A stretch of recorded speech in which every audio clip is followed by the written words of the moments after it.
All right, so this weekend is one that will go down in the history books for me.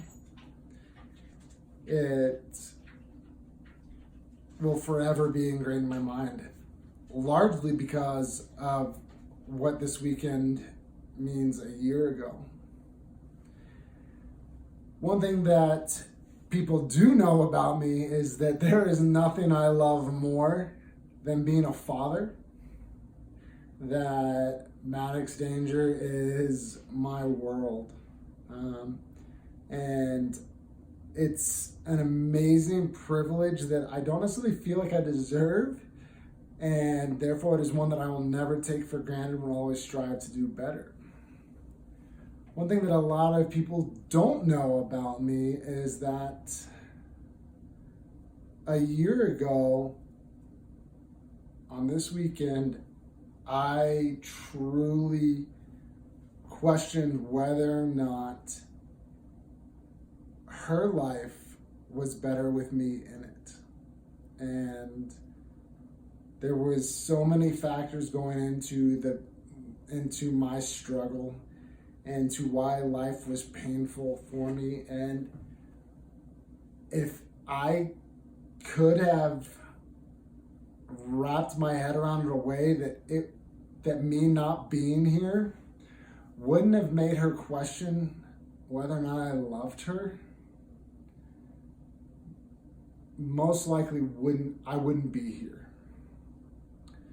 And that is really hard to say openly, and I've talked about it before in some podcasts with Next Set and a few other people. I've been pretty open about it, but to sit here now and just realize that I had gotten to that point is really hard.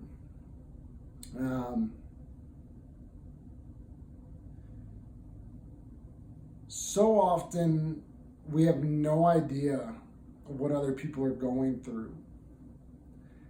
And ironically, a lot of people are really amazing at masking it. It's something that I do to a fault. I don't want to ever be a burden on other people. So it's always funny because this week has been a week that I've been dreading for a year. And incredibly stressed, and I've had so many people that I've kind of sat down with and been like, look, this week is just miserable, and they're like, really? Because you look like everything is awesome. And I've had people say, man, I'm glad to know that you have bad days too, because it makes them feel like it's okay for them to. And it's not something that I intentionally do. It's actually something that I would say something I need to work on. One of the biggest things that you hear people say regularly after someone kills themselves is, I had no idea. And first off, I want to say that's not your fault. There's so many people that are hurting to a level of pain that you may not be able to understand, and that they don't want those close to them to have to carry. So they hide it. So that when they kill themselves or they take their own life, it's a shock to the people around them. And that's not your fault.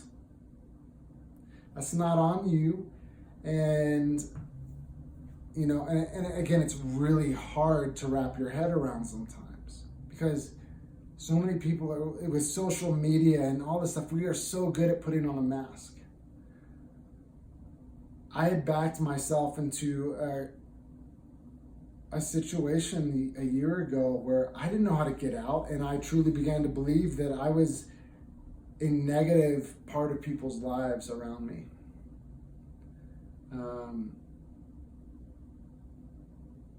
And that was an untruth that I was allowing myself to believe. There was so much pain that was unbearable, which a large part for me was thinking that I was bad for my daughter.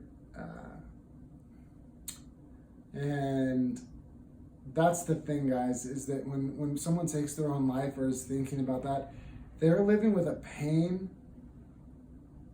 that no one else can really understand exactly. So it's really tough to put into words, because again, they don't want to bring someone else down. They don't want to bring the people that are trying to support them and love them down.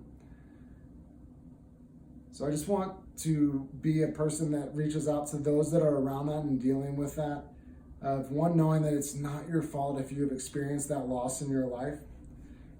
And then if you know someone is really struggling, just know that it's not something that you have to fix. More often than not, we all want to make someone feel better. And a lot of times, most of the time, we can't. Because I had to be accepting of where I was. And I had to come to terms with the demons and the darkness in my own life to get past it.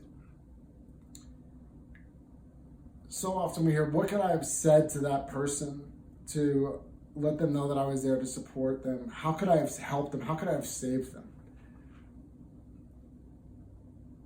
It's not about that. Too often people feel like they don't know how to relate to others when they're going through pain, whether it is military guys coming back, military men and women coming back from overseas and dealing with things, whether it is a traumatic childhood experience.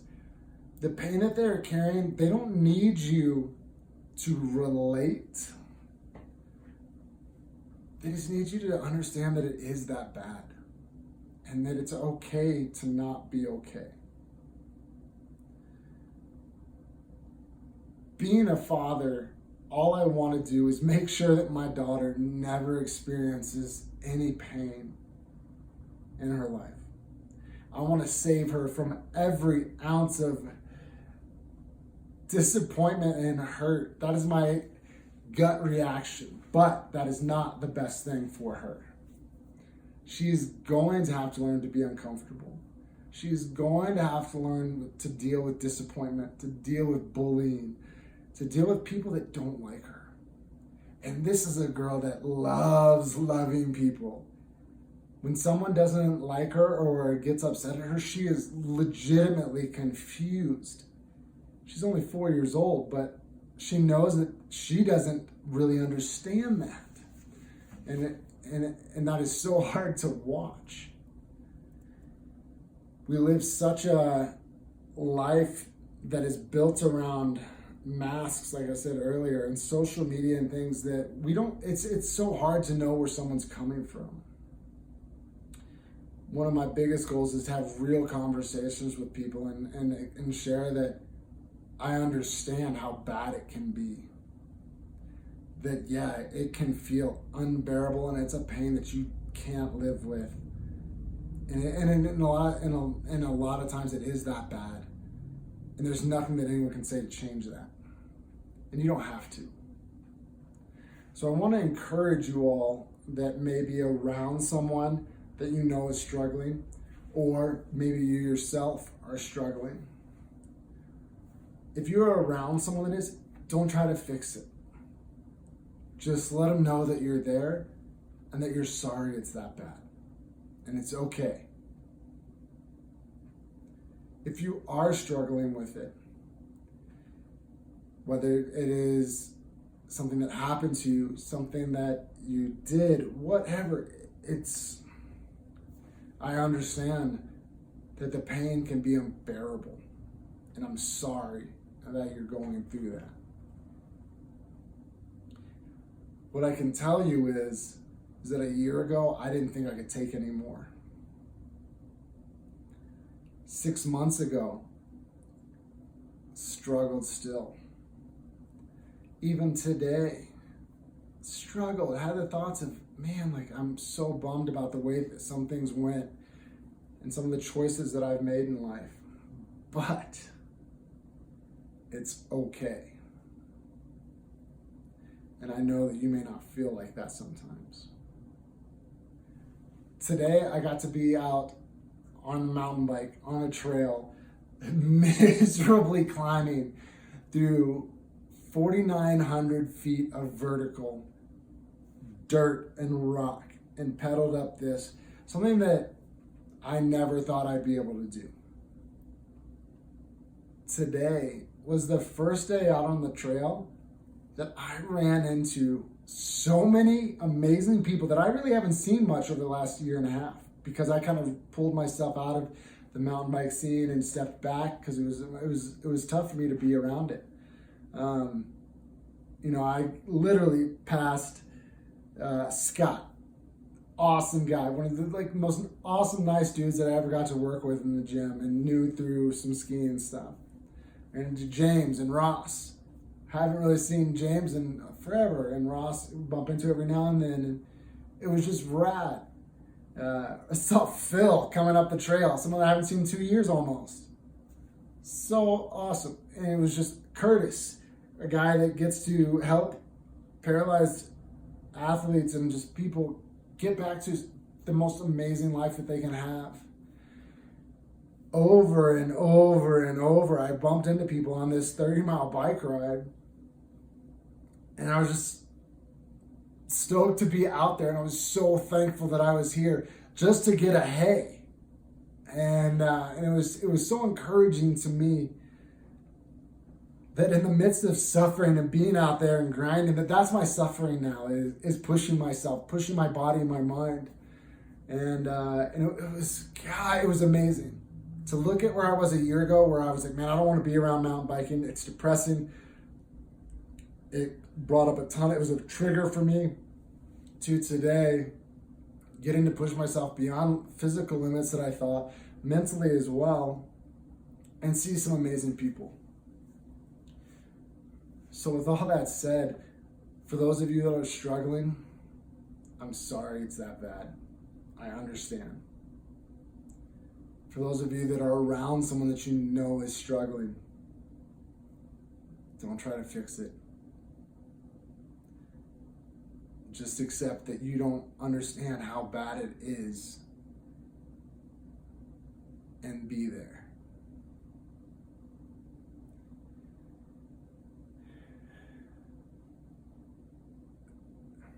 There's no magic word.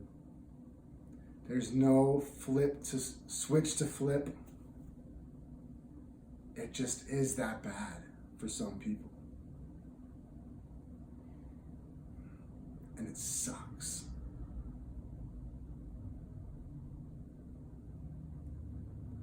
One of the biggest things for me was being able to get out of kind of the brain fog and get back to doing the things that helped me, which, when you're going through depression and dealing with stuff like that, it's very easy to do the things that feel the most comfortable are the things that are actually really bad for you. Drugs, alcohol, shutting yourself off, not being around people. Those are the things that feel natural, because we don't want to pull someone down. When you're struggling, you don't want to bring other people down, and I get it. The things that help: physical activity, getting outside, being around people that care about you, challenging your mind, reading positive things, pushing yourself, living your life. But that is so hard to do.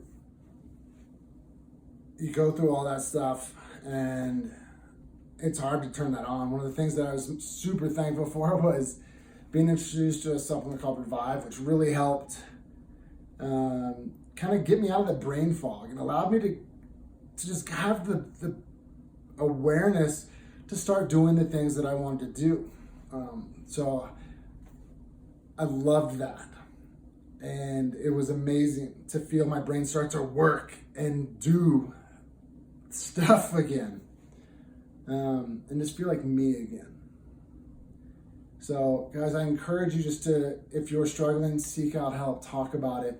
I know you don't want to bring someone down or bring other people into your depression, but there's so many people that want to help with that. And I encourage you to reach out and take advantage of that. Guys, I don't have any answers. I don't have any fixes, because it can be that bad. but it can also get better. And a year ago, I never thought that I would be out having one of the best weekends of my life doing it. I got to spend the weekend with my daughter. I got to wake up this morning and go on the most epic 4-hour mountain bike ride. Things that a year ago I was incapable of enjoying because I didn't think that I deserved it, and I didn't think I'd get past it. You can, but I also understand that it is that bad sometimes, and I'm really sorry if that's where you are. Come out to Utah, come out to the mountains.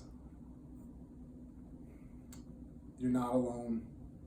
There's a place for you and people that care all over.